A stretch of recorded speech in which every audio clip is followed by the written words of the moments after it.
नमस्कार, मी मुबीन खान. माय न्यूजमध्ये आपल्या सर्वांचं स्वागत आहे. शहरभर स्वच्छतेचा संदेश देणाऱ्या नगरपालिकेच्या कार्यालयात अस्वच्छता आपल्याला पाहायला मिळते. ज्या ठिकाणी स्वच्छता ठेवा असं फलक या ठिकाणी लावण्यात आलेलं आहे आणि त्याच्या शेजारी आपण पाहिलं तर भिंती ज्या आहेत अक्षरशः थुंकून जे आहे रंगवलेले आहे. गुटखा असेल, मावा असेल, काही काही या ठिकाणी गुटख्याचे पॅकेट सुद्धा दिसत आहेत. खऱ्या अर्थानं आपण पाहिलं तर हा शासकीय कार्यालय आहे आणि कायद्याने गुटख्यावरती, पान मसाल्यावरती बंदी आहे. परंतु अशा पद्धतीने भिंती रंगवल्या गेलेल्या आहे. हे कोणी रंगवल्या आहे याचा शोध घेणं देखील तितकंच महत्त्वाचं आहे. आणि आपण पाहतोय कोपरगाव नगर परिषदेने जी भिंत या ठिकाणी, नगर परिषदेचा हा कार्यालय आहे, भिंत रंगवलेली आहे.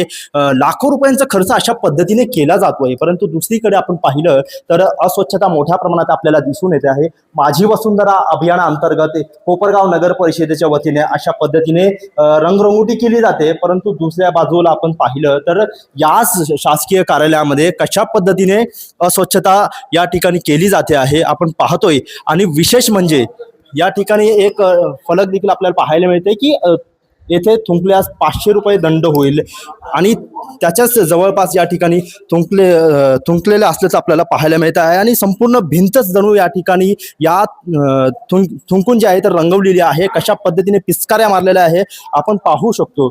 येथे थुंकू नये असं लिहिलेलं आहे. क्लीन कोपरगाव, हेल्दी कोपरगाव अशा पद्धतीचे फलक हे फक्त नावालाच आहे का असा प्रश्न या ठिकाणी आता उपस्थित होतो आहे. आपण पाहू शकतो की कशा पद्धतीने संपूर्ण नगर परिषद कार्यालयाच्या आवारामध्ये अशा पद्धतीने अस्वच्छता जी आहे तर पसरलेली आहे. परंतु याकडे अधिकारी असतील, त्याचबरोबर जे पदाधिकारी आहे कोपरगाव नगर परिषदे यांचं पूर्णपणे दुर्लक्ष होताना आपल्याला पाहायला मिळतो आहे. आणि कशा पद्धतीने सर्वच बाजूला अनेक ठिकाणी अस्वच्छता आहे. जे फलक या ठिकाणी लावण्यात आलेले आहेत त्यावरती आपण धूळ पाहू शकतो. धूळ कशा पद्धतीने धूळ जी आहे तर साचलेली आहे. आपण दुसऱ्या बाजूला बघितलं तर कोपरगाव नगर परिषदेच्या या कार्यालयामध्ये अशा पद्धतीने रंगरंगोटी करून जे सजवलं आहे, कोपरगाव शहर स्वच्छ, सुंदर, हरित बनवूया अशा पद्धतीचे फलक या ठिकाणी लावण्यात आलेले आहे.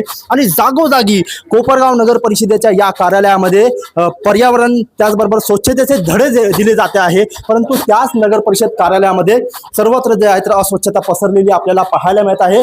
आजच जे कोपरगाव नगर परिषदेचे मुख्य अधिकारी सुहास जगताप यांची बदली झालेली आहे आणि त्यांच्या बदलीनंतर नव्याने मुख्य अधिकारी हजर झालेले आहे. आपण त्यांच्याशी बातचीत करण्याचा प्रयत्न या ठिकाणी आपण करूया. कशा पद्धतीने या नगर परिषद कार्यालयामध्ये अस्वच्छता निर्माण झालेली आहे. नवीनच सीओ या ठिकाणी आलेले आहे. आपण त्यांच्याशी बातचीत करूया. सर, कोपरगाव शहरामध्ये तुमचं स्वागत आहे. नमस्ते. या ठिकाणी आपण पाहिलं आज आपण पदभार स्वीकारलेला आहे. आनंदाचा क्षण आहे, चांगला दिवस आहे. परंतु आज आपण पाहिलं तर कोपरगाव नगर परिषद कार्यालयामध्ये ज्यावेळेस आपण एंटर करतो अनेक ठिकाणी स्वच्छतेचे संदेश दिलेले आहे. थुंकू नका असे लिहिलेले आहे. थुंकल्यास 500 रुपये दंड. परंतु त्याच ठिकाणी पिचकाऱ्या मारल्याचं आपल्याला पाहायला मिळत आहे. ही सगळी घाण दूर करण्यासाठी आपण कशा पद्धतीने काम करा? नाही, आजच मी या ठिकाणी पदभार घेतलेला आहे.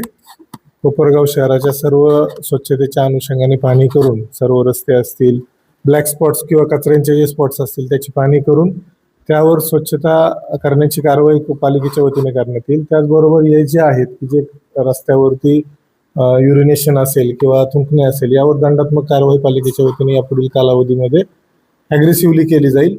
आणि शहर स्वच्छतेच्या अनुषंगाने कोपरगाव पालिका नक्कीच चांगली कामगिरी यापुढील कालावधीमध्ये करून दाखवेल. आपण पाहिलं तर आता जे स्वच्छतेचा प्रश्न असेल किंवा महिला स्वच्छतागृहाचा प्रश्न असेल, आता टॉयलेट बाथरूम देखील आपण बाहेर या ठिकाणी पाहू शकतो कशा पद्धतीने जे पोर्टेबल आहे ते आणून ठेवलेले आहे. परंतु आता ते नियोजित जागेवरती अजूनही लावलेले नाहीये आणि त्यामुळे नागरिकांचे, महिला भगिनींचे हाल होत आहे. त्यासाठी तुम्ही काय प्रयत्न करता? नाही, या ठिकाणी आता मी आजच जॉईन झालेलो आहे. सर्वप्रथम प्रत्येक विभागाचा आढावा घेतला जाईल. त्याच्यातून ज्या आपल्याला समस्या जाणवतील त्या अनुषंगाने आपण नक्कीच त्यामध्ये सुधारणा करण्याचा प्रयत्न करू.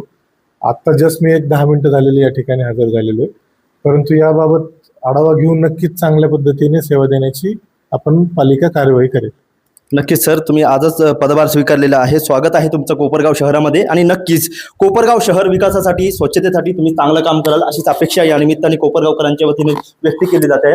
आपण खऱ्या अर्थाने बघितलं तर मुख्य अधिकारी अजित निकत यांनी आजच पदभार स्वीकारलेला आहे आणि आल्यानंतर त्यांना आपण प्रश्न विचारलेला आहे की कशा पद्धतीने ते स्वच्छतेसाठी काम कराल किंवा जे नगर परिषदेमध्ये अस्वच्छता निर्माण झालेली आहे, सर्व गावभर शहरभर जे स्वच्छतेचा संदेश देणारी नगरपालिका आहे, त्याच पालिकेच्या कार्यालयामध्ये अशा पद्धतीने जर अस्वच्छता असेल तर नागरिकांना विविध प्रश्न पडलेले आहेत. त्यामुळे नगर परिषदेचे मुख्याधिकारी आहेत त्यांना आपण प्रश्न विचारला आणि लवकरच ते स्वच्छतेसाठी त्याचबरोबर नगर परिषद कार्यालयामध्ये अस्वच्छता निर्माण झालेली आहे त्याच्यावरती काम करणार आहे आणि स्वच्छता या ठिकाणी कशी राखली जाईल यासाठी प्रयत्न करणार आहे. त्याचबरोबर शहर विकासासाठी देखील आम्ही प्रयत्न करू, काम करू, अशा पद्धतीची ग्वाही या ठिकाणी मुख्याधिकारी अजित निकत यांनी दिलेली आहे.